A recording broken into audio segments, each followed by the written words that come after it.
Everybody, I'm sorry this is coming up super late, but I had a busy day. First, I did that live stream review of Solo. I didn't like the movie. I thought it was too safe. It did nothing, worthy, and I really had some major issues with a lot of the characters, especially that droid, that L337. I hate that droid so much. He's such contempt. If I see a toy of that in my store, I'm gonna throw it off the shelf because I don't never want to see that robot ever again. Anywho, I had a friend over. We hung out for a bit. And I had to do some errands. I did find out like two things. One, when I graduated with my diploma, I got a free Papa John's pizza coupons. You get a free pizza with it. And I was like, that's lit. So I did that.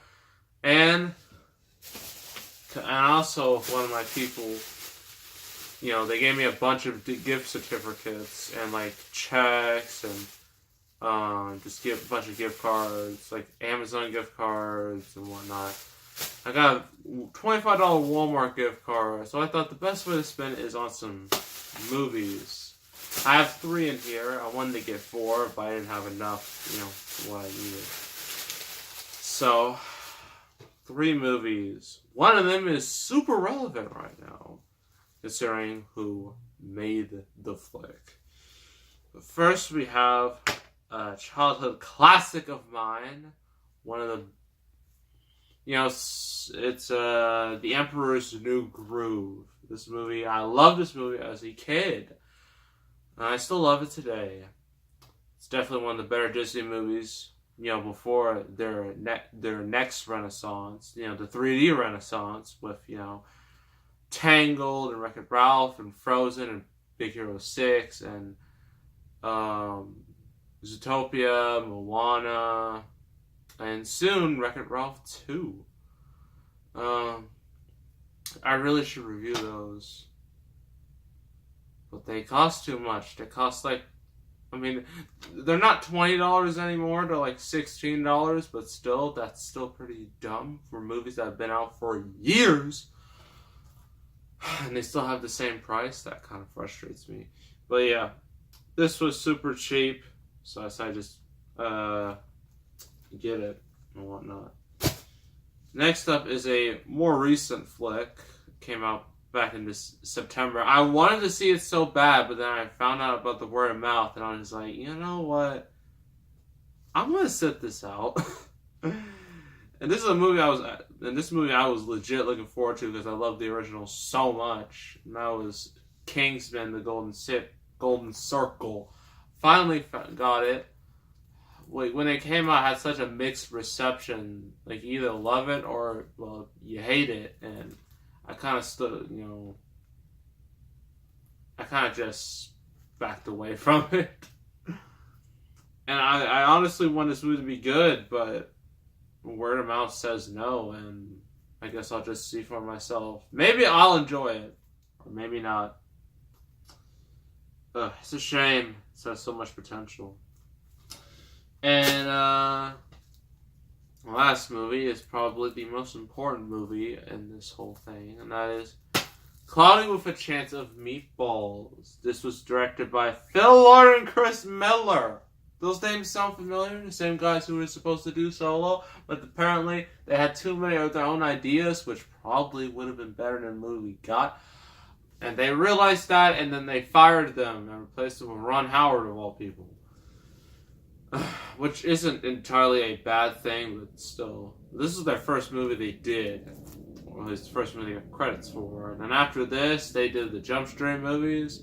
And then they did the Lego movie. And then the whole Star Wars fiasco. Well, they are working on they're part of the Spider-Verse movie, which should be pretty cool. Hopefully that's good. But yeah. Seems relevant to review this because I'm starting to think Phil Lord and Chris Miller, they may have been innocent in all this, in this whole Star Wars, this Solo disaster in the making, because box office wise, Solo is not looking hot at all. I mean, China has basically said, no, we don't like Star Wars. Get this out of our country. But America is starting to show fatigue, mainly because this last Solo came out like 5 months after The Last Jedi, which is way too short of a gap. I mean, granted, MCU movies have had short gaps, but at least there are different characters. There's different plots. There's different everything. Star Wars doesn't really have that. You can't have the same characters, the same type of movie. They try to change up a little bit, but it's still the same movie when you really look at it. The same qualities, and it's getting really old. And I think that's why Star Wars is very close to self-implosion. But anywho, box office wise, originally everyone thought it was going to be at 150 million for the 4-day weekend, which would have been a record for Memorial Day weekend, because the previous record was Pirates 3 with nearly 140. However, it's come in much lower than that. Oh no, boy. It's coming in, instead of 150, it's at 110 to 115 for the 4-day, which is terrible when compared to all the other recent Star Wars movies. None of them have all been below 150. That includes Rogue One. So, it's a long weekend. Anything can happen, but I think Star Wars is finally demolished. The once mighty Star Wars is starting to show its cracks. And those cracks are only going to expand as we have the road to Episode 9, which should be very fun for me. But that's not what we're talking about. I already did a whole live stream review of that. If you want to go check that out, go right ahead, because I have some pretty not so nice things to say about that movie. But we're talking about a good movie, and it's actually a sequel to a movie I recently reviewed. It is 22 Jump Street. I thought, you know what? I saw the first. I might as well do the sequel immediately after. This is the sequel to 21 Jump Street. Same director, same basically everything. And this movie was very successful. Well, actually, the original was very successful, but this one was even more successful because it did what sequels should do. Like, it gave people the stuff they liked before, but they added a little twist to it. They made it feel different. And also, this movie is just both movies are generally funny and have great jokes and, you know, great comedic performances. So yeah, here is back. If you want to read it, go right ahead. If you don't care, then let's begin. So after making their way through high school twice, big changes are in store for officers Schmidt and Janko when they go deep undercover at a local college. But when Janko meets a kindred spirit on the football team and Schmidt infiltrates the Bohemian art major scene, they begin to question their partnership.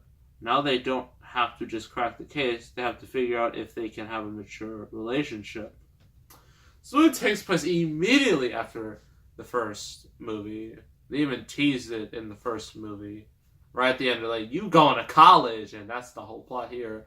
This movie can be very meta when it comes to what it is. This movie knows it's a sequel. It knows it very well. They make references how this is basically it's the same thing. Like, even Ice Cube just like, it's the same case. Do the same thing. That's how meta this movie can get, which is, I honestly really love meta humor if executed really good, and this is one of the ways it is executed very good. So yeah, our heroes, Jonah Hill and Channing Tatum, you know, they basically have to go through college, and then they just have to find this drug. It's causing everybody to go crazy, more or less. And yeah, it's basically the same as the last movie, but you know, with the last movie, like, Jonah Hill was part of the popular kids, you know, and Janko and Channing Tatum wasn't. But this movie, it's reversed. Channing Tatum's with the popular kids, and Jonah Hill's with the, well, I wouldn't say losers, but to the movie's logic, he is a loser. But he did get a girl, so that was nice. But actually, I'll talk about that later because that's a really funny reveal, which leads to a hilarious scene later on. So yeah, they're just trying to like get through everything. And there's particularly like one scene where they're tripping, just like in the last movie. They were tripping hard, and they were seeing ice cream cones. They were seeing a wolf, an anime wolf face. They were tripping real hard. This movie, they trip even harder, because like they both like when they're on their trips, Jonah Hill has a bad trip, while Channing Tatum has a great trip. Like, Jonah Hill is just in like this wasteland of just darkness and whatnot. But Channing Tatum, he's in this happy wonderland with a football and all these colors, and you're just like, oh my gosh. And then like Jonah Hill's just like, I want to go to you, but there's like an invisible wall. There's like a split screen. And so Channing Tatum's having a great time while Jonah Hill's trying to just moping around. Which is, yeah, but eventually,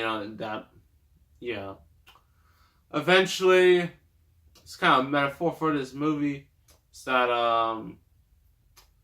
Janko, like, he starts to go up, but, Schmidt is trying to pull him down, and that's basically more or less a metaphor of what's going on in this movie. That's one scene. But then eventually, the girl that Jonah Hill hooked up with, well, to his surprise, that's Ice Cube's daughter in the movie, I think. Yes, it's in the movie, yeah.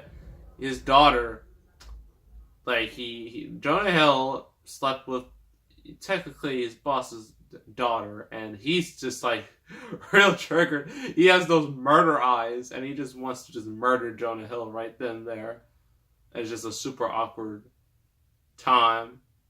Oh yeah, and also Ice Cube's wife in this movie is Queen Latifah, which is nice. So yeah, that was pretty entertaining. Then Ice Cube, like, he just goes off screen. He just loses it. Like, he's mad that, like, the catering's just giving him portions, and then he just goes just crazy. He just messes up everything. He just messes up the turkey, and he just goes ham. And then right when he leaves, then he sees the plant, he just kicks it out of anger. It was amazing. One of the best scenes, in the entire movie. Probably the best scene in the entire movie. But yeah, eventually they do kind of, just like in the last movie. Literally, it's the same thing.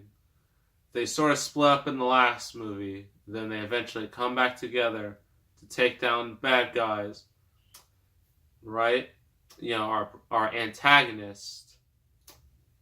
And once they do that, everything's all cool, right? And then Ice Cube tells them they're going to medical school, and then the end credit scene is just a whole barrage of just franchise potential. Jump Street 23, 4, 5, 6, 7, 8, Infinity Jump Street, more or less. They have so many sequel ideas, fake sequel ideas. One of them references like a contract dispute, and like they replace Jonah Hill with Seth Rogen. Then he just comes back, and everyone but Channing Tatum just acts like this is normal, and he's just like, this is not normal. And then they even have like a video game, which will probably just be a GTA knockoff. And then they have action figures, like they're going just Phil Lord Griswold, they're going all the way with franchise potential. And it's great. yeah, that's the end credits were like, again, like one of the best parts of the entire movie. I don't even know there's a favorite part. All of it's great. So pros and cons. The comedic performances by Jonah Hill and Channing Tatum are excellent. These two have great chemistry, and you really care about their characters because they're likable and whatnot. Ice Cube is absolutely hilarious. If you thought he was good in the first movie, oh, this movie just dials it up to 11. He is amazing. Oh, it is so good. Yeah, all the acting is good. Like a lot of the jokes are really good. They really land. They really hit home. Yeah, like soundtrack's just kind of, soundtrack's not really necessary for this type of movie. I mean, not really. Yeah, it's not really necessary. Yeah, just the script, just everything about the story, the characters, the jokes, everything about that is great. Phil Lord and Chris Miller, and like their style is like just the way they do things is great. I mean, like they clearly have the talent, so I'm still wondering why they were fired from Han Solo if they have such great talent at this.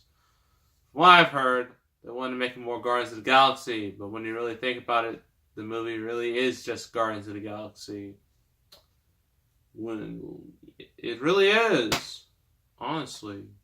Except Guardians of the Galaxy is actually written well and has great characters and no annoying supporting characters. But I should stop talking about Solo, but I can't because that movie was just so not good. Cons. Some people might think, some of the plot points are really cliched, but I think that was the whole point of the movie. The movie knows it's doing the same thing again. It's fully aware. So if you haven't seen the first movie, you won't understand like the underlying joke. But yeah, that's not really a major. That's not a con for me. That may be a con for other people. Overall, this movie is hilarious. Definitely just as good as the original, if not better than the original. And I highly recommend it if you're a Phil Lord, Chris Miller fan, if you're a Jonah Hill, Channing Tatum fan. If you like comedies, this is your movie. I'm going to give this a 9 out of 10. This is high quality comedy, okay? This is how you do a comedic sequel. Like this and Deadpool 2 are how you do comedy sequels. You don't make them like Hangover 2 or Ted 2 where you just lackluster. No, the movies know what worked the first time and they just basically did the same thing but added some more twist to it. And they didn't just make it just a super lazy rehash. That feels more like a money grab. But yeah. That was 22 Jump Street. Next review, I have to actually check what that is. Oh! Another sequel. That's always fun. And, it is Hellboy 2, The Golden Army. A sequel that proves, like, if you have the most devoted fan base ever, because the original didn't do great, but since I had such a devoted fan base, eventually got a sequel that did a lot better. But then there was no third movie. And then I got a reboot. So, didn't quite work out the way everybody hoped it would. But, at least we're getting another Hellboy movie. Even though it's not from the same people. At least we're getting something. So yeah, Hellboy 2 will be the next review. So make sure to subscribe, like this video, leave a comment. And I will see you all next time. And I am out.